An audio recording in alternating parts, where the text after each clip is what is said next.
Olá pessoal, voltamos então com o segundo vídeo, onde nós falaremos sobre o tratamento de infecções com anaerobicidas, enfocando nas ações do metronidazol. O metronidazol, ele é um fármaco que é utilizado há muitas décadas pelo seu potencial como bactericida e também pela sua ação como um agente antiprotozoário. Ele tem baixo peso molecular, o que permite que eles penetrem com facilidade no interior de determinadas bactérias. O espectro de ação do metronidazol ele é relativamente limitado. Ele se dá contra bactérias anaeróbias, principalmente os bacilos gram-negativos anaeróbios, e a ação dele contra aeróbios, como eu já mencionei, é limitada, fazendo muitas vezes com que o tratamento com metronidazol seja associado a outros antimicrobianos, como por exemplo a amoxicilina, para o tratamento de determinados quadros de infecção, pensando inclusive que muitos desses são mistos. Pensando em mecanismo de ação do metronidazol. A partir do momento que o metronidazol ele penetra no interior das bactérias, pessoal, ele acaba sendo reduzido pela ação de enzimas bacterianas que são chamadas nitroredutases. As nitroredutases, elas vão promover, com essa quebra do metronidazol, a formação de radicais livres a partir desse metabolismo. Então, esses radicais livres, eles ocasionarão danos à estrutura helicoidal do DNA. Se vocês olharem na figura direita, nós podemos ver melhor esse mecanismo de ação. Conforme mencionado, então, ele consegue penetrar no interior das bactérias pelo seu baixo peso molecular. Ao ser metabolizado, ele, lá pelas nitroredutases, ele leva à formação de espécies de radicais livres que causarão dano a essa estrutura do material genético, né, do material helicoidal do DNA.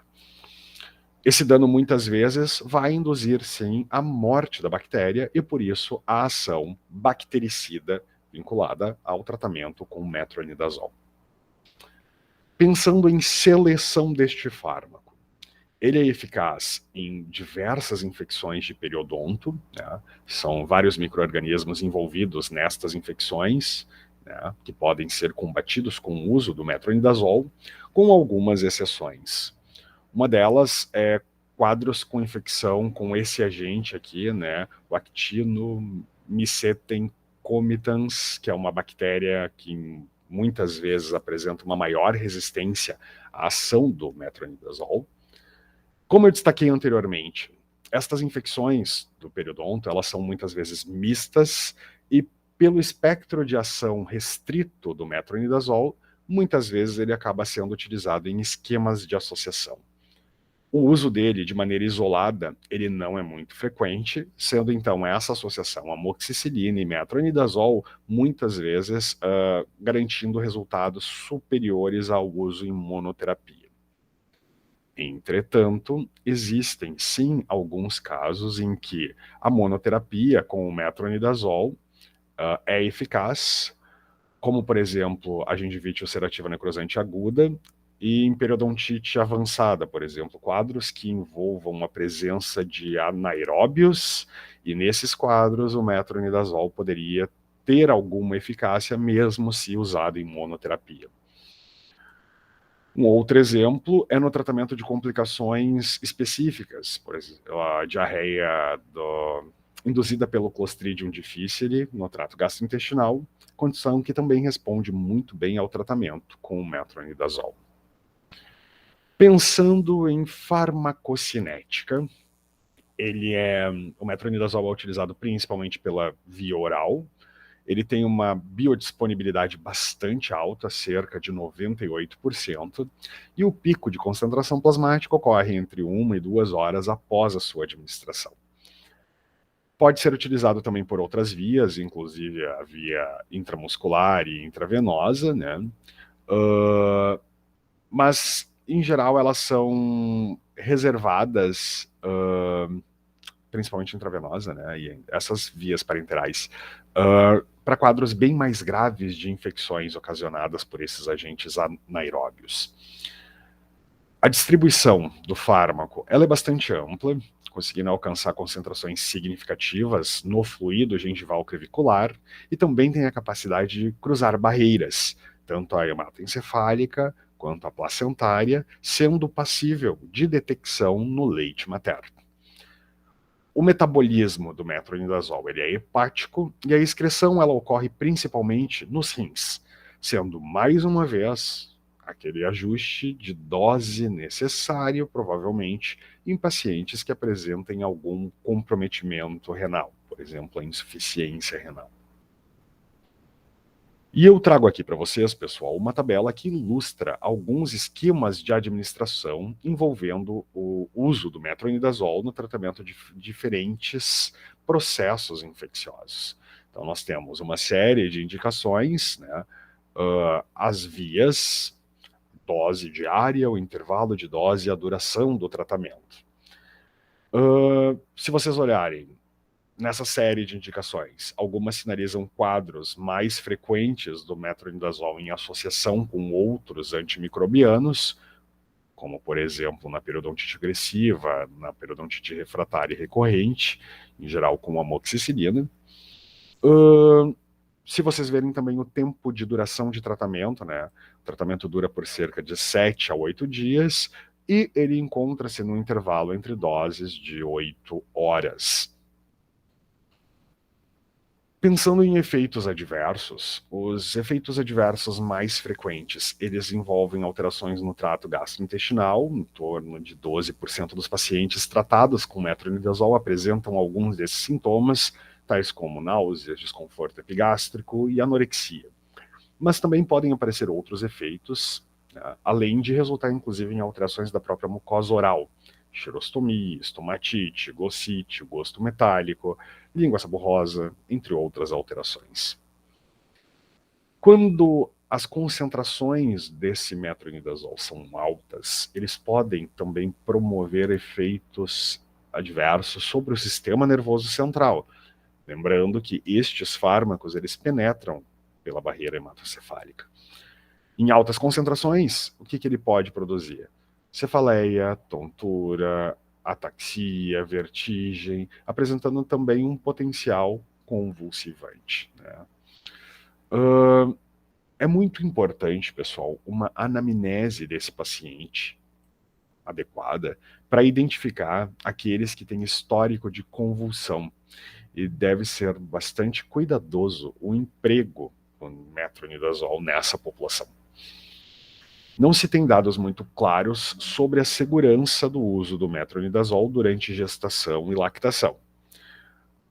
Por ser um mecanismo de ação, envolver a produção de radicais livres e danos à estrutura helicoidal de DNA de bactérias, se especulou por muito tempo, né, que o metronidazol poderia ter efeitos significativos durante esses períodos, incluindo efeitos teratogênicos. Os estudos realizados, eles em geral não conseguiram demonstrar essa associação de maneira muito clara. Mas, uma vez que esses fármacos eles têm capacidade de atravessar a barreira hematoencefálica, a placentária, e podem ser detectados inclusive no leite materno, sempre que possível, recomenda-se evitar o seu uso durante esses períodos, embora os seus reais efeitos ainda não sejam tão claros. Um efeito adverso que é relativamente característico do metronidazol, embora também possa acontecer com alguns outros fármacos, são as reações do tipo disulfiram. Essas reações do tipo disulfiram, o disulfiram ele é um fármaco que é utilizado no tratamento de pacientes que apresentam dependência de álcool, né, o etilismo, que vai inibir o metabolismo do álcool e vai fazer com que o paciente ele apresente um mal-estar ao consumir álcool. Então, ele é utilizado para tentar coibir o consumo de álcool por parte desses pacientes. Um dos fármacos de induzir isso é o metronidazol. O metronidazol ele inibe uma enzima que é a aldeído desidrogenase, que está envolvida no metabolismo do álcool. E o uso concomitante de metronidazol e consumo de álcool induz o acúmulo de acetaldeído. que vai se associar com uma série de sintomas característicos, tais como náusea, vômito, taquicardia, cefaleia, cólica abdominal, quando esse paciente consome álcool em associação ao tratamento com metronidazol. Por isso, pessoal, sempre alertem os pacientes do quão importante é que exista um intervalo pelo menos de 24 horas entre o último consumo de álcool e o início do tratamento com metronidazol. Da mesma forma, após o término do tratamento com metronidazol, orientem que o paciente espere pelo menos 24 horas após esse término para que ele possa voltar a consumir bebidas alcoólicas, pensando em possíveis interações. E nesse mesmo sentido, eu apresento então aqui, no lado direito, uma figura com as principais potenciais interações medicamentosas do metronidazol. Eu gostaria, depois quero que vocês deem uma lida, eu até vou dar um zoom com calma para vocês verem quais são eles. Então, com fenobarbital, que vai ter uma indução da biotransformação do metronidazol, e o efeito vai ser a diminuição sérica desse antimicrobiano. Gostaria de reforçar com vocês, então, essa interação com os anticoagulantes orais, né? O metronidazol ele acaba inibindo o metabolismo hepático dos anticoagulantes orais e pode resultar, então, um aumento do efeito desses fármacos. Tá? Isso deve ser detectado na anamnese do paciente, né? Não só essa, mas digo no sentido que essa interação aqui induz o aumento dos efeitos dos anticoagulantes orais, e isso é importante de ser observado durante o processo de anamnese. Tá? Com cimetidina tem inibição do metabolismo do metronidazol, o que, por sua vez, pode atingir concentrações tóxicas desse agente antimicrobiano. E como eu já mencionei para vocês anteriormente, efeito similar ao do disulfiram, quando apresentado metronidazol com álcool, que vai ter uma inibição da metabolização completa do álcool nessas situações. E pessoal, com isso nós encerramos a nossa parte sobre o tratamento de infecções com o uso de anaerobicidas, em especial agora com o metronidazol. Com esta segunda parte, fechamos então um assunto sobre os anaerobicidas e nós vamos partir agora no próximo vídeo para as ações, tanto de antifúngicos quanto de antivirais. No terceiro serão os antifúngicos, no quarto vídeo, os antivirais. Eu agradeço pela atenção de vocês e nos vemos na sequência num próximo vídeo. Até logo, pessoal.